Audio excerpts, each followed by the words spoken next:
I seen when y'all interviewed DJU, he said something like, I fronted my when I went to LA, and I could agree with that. Like, the money is cool and it's constant, but the growth I was saying before is not the same. It's not like a new growth. It's just constant money, and I wanted to grow. I don't even know how to build a YouTube channel, if that makes sense, because I didn't have to really have that slow grind. So like, if I do have a slow moment, it's kind of a little harder to deal with, because I never had slow moments. The nigga who's usually behind the camera is in front of the camera. 16, fuck, shot him. Well, it's really 16, shot him. Movement from Chicago to LA is crazy. Let's start there. Had to finally spin back with another no jump episode, man. Adam, you be tweaking, shorty. What BD say? On King David, your ass tweaking, shorty. Adam been over whooping lately. Adam, you bogus to hell for backdooring my homie gang. You bogus, gang.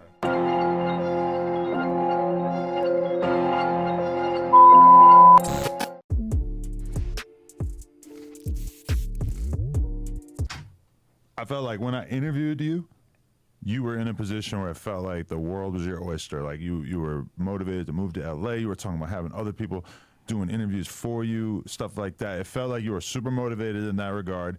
And I still see you going hard with the content and everything, obviously.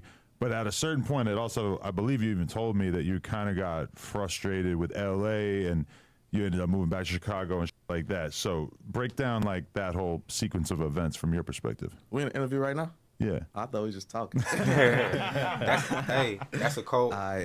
Look, check this out. If you can sit down and talk to somebody and they not knowing they getting interviewed, that's a real interviewer.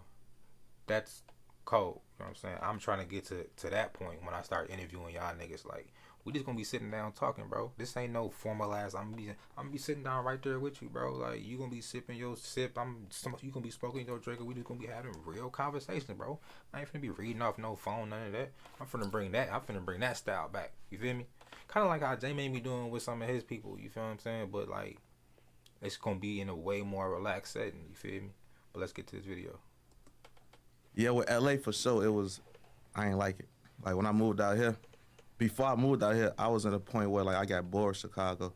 Cause not saying I worked with everybody, but majority of people in the city I had worked with. Anybody I wanted to, I worked with. Besides like people that moved, like Dirk, Chief Keef, I know he's gonna say like that. Right. So I lost what I had before. Like before, every day when I woke up, it was a new thing on my mind, like a new thing to do, a new piece of work to do, a new person to work with. And then it got to the point like it's repetitive. It's like, damn, I'm not enjoying this no more. Like, the money is cool and it's constant, but the growth I was saying before is not the same. It's not like a new growth. It's just constant money, and I wanted to grow. So coming here, I knew coming here was like not gonna be a walk in the park. I knew like I'm going from being a shark in the water to a fish in a pond type. So it's like I knew it was gonna have to build up, but I ain't gonna lie, I got comfortable. Like, I was seeing so much money, even when I'm not doing shit. I could probably count on one hand how many interviews I did in a year living out here. So I ain't know people, for one. And I was in a position where it's like, I wasn't around people who I normally would be around. You know, it's like, don't get me wrong, everybody was around, they cool, I f with them, but like, it's more so, we around each other because we all from Chicago and we here. But in Chicago, we wouldn't normally be kicking it. So when I started having issues and people started doing weird, dropping my locations, it had me in a weird position. Damn, they on that type of time? There's some depression that comes with moving to LA, because it's like this thing that everybody thinks about throughout their life is like, damn, if I really am gonna make it, I'm gonna move to LA. And then I notice it with a lot of people where they move out here and it's like, you're at home, you're around your friends and your family and people you went to high school with and you got real close, meaningful relationships with, and then people move out to LA. And it takes time to like make friendships, / this is kind of like one of the fakest places on earth in terms of like everybody who wants to make it in entertainment or YouTube or social media, whatever, they all come here. And a lot of people kind of have to go through this hump of like just getting used to being out here, being away from your friends and your family and all that you're used to, and also just the competitiveness and the pettiness. And I mean, I've seen it happen to a lot of people in a lot of different ways, including myself. When I first moved out here, I had like a weird 6 months before I like got into a groove of really like, you know, because it's like you're starting from scratch. You don't got even just that. It's tough to deal with. It's the first box of whoops. This shit finna got my whoops, bro. Got your whoops, bro. How the get my It ain't different when you gotta take man whoops, gang. Kill my whoops, bro. It ain't different when you stealing whoops. That's crazy. That's disrespectful to FYBJ man, bro, for stealing his whoops. So what I gotta do, go get some darky off? Nah, bro. You right. You right. Do your homework. It hit different. Hey, that shit hit different. I don't regret coming here though, cause I could say I learned a lot. Like maybe what One thing I'm gonna pause it because it's crazy. I'm probably gonna enjoy this interview because I'm doing the same thing. I've left Chicago before and I came back, but I'm leaving again. So it's like, and I'm shooting out there. So it's like this hump that I'm gonna have to go over with all these fake people and shit. I ain't even trying to come out there and make no new friends, but I'm just gonna be grinding. But it's like it's really gonna be hard. I mean, I ain't gonna be able to trust nobody, folks. You ain't none of the guys, folks. You know what I'm saying? You ain't never slide with me. You ain't never. I mean, you know what I'm saying? You ain't never really put, you know what I'm saying, pressure bust pipes, nigga. I've been with niggas when the pressure that came through and it ain't no pipes bust but ours. You know what I'm saying? So it's like, it's just gonna be. It's gonna be a hell of a journey, man. But it's like, man, I'm just trying to better my life, gang. I'm trying to upgrade my life. So it's like, hopefully I stick with me through the hump, folks. You know what I'm saying? Background gonna change, all type of shit, but I'm moving, man. We going to the West Coast in 2 months, baby. wasn't doing work-wise, I never stopped doing research or like educating myself. Like even the situation when me and Flacco coming here. Man, shut up. I just said let the man talk. What'd you say, Kevo? Bro, suck my dick, bro. That's a, Hey, stop bro. playing before I smack the bro, shit out you. do it. Fuck on. Hey, no. Not here. Watch out, we ain't doing that here. Anybody about to Watch out. I'll beat the No, man. beat the fuck out you, but motherfucker put you somewhere you don't want to be, boy. Stop playing with me. I seen how like y'all handled that and how y'all put it out and how y'all capitalize off of it. And I never used to do those type of things. I never thought that way. So I would never think, take this big situation and talk about it and have other people talk about it and repost it and do this. So I would just do the interview, it go viral, go to the next. So like I learned like the content. Because how many interviews had you even done before, like the Cairo thing? Because obviously the Cairo thing was kind of like the thing that just shot you through the roof, or like if anyone didn't know about you, all of a sudden, boom, they knew about you, and it's hard to like recapture that kind of magic, you know? 'Cause there's only so many of those stories to be told. When you say how many interviews I've done before, you mean like you had been doing it for a long time. Because like I didn't even know. I think when I interviewed you that you did Vaughn's first interview, which I should have known. I probably saw it back in the day before I interviewed him. Bro, but like I'm literally reacting to Vaughn's first interview after this video, bro. Like too many people then dropped in the comments like, bro, go re-rock that bitch. Bro, I hope he don't copyright that bitch. So I'm definitely about to do that shit literally after this video. Crazy with him and Bezu. you know, it's like you had kind of just been like doing cool on YouTube, and then that was like your first like insane spike, right? Yeah, like I ain't gonna lie, like I didn't have interviews that I was every video was averaging like 100,000 or more type. It was like it was hard. cool, but I never had an interview that like had 9 million views total within a few days of it dropping, or like I dropped multiple clips and they all hit 100,000 that same day. It's just like that was different, but my start was, I don't know, like compared to probably like what you used to, it might not be the same, but like compared to what I'm used to, where I'm coming from, my start was strong because my first interview did well. My third one was Vaughn. Damn, that's crazy. So it's like the start was just there. Like I don't even know how to build a YouTube channel, if that makes sense, because I didn't have to really have that slow grind. So like if I do have a slow moment, it's kind of a little harder to deal with. Cause that's what I hate about I never going had viral. slow moments. But I feel like when you started doing those interviews, it was kind of like a weirdly quiet period in terms of media in Chicago.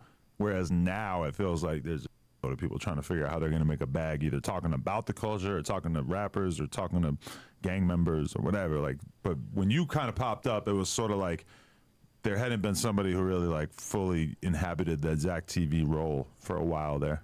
Yeah, I feel like. Well, I don't feel. I know. I normally be humble, but I do know I inspire a lot of people to do this. And a lot of people told me or tell me, and I think what made it like real saturated is like people seeing what it did for me. Cause a lot of I showed, you know, I showed the lifestyle, I showed the jewelry. I show how I was living, and people seen that like, oh damn, there's money in this. Because if I would have knew that, I would have did this years ago.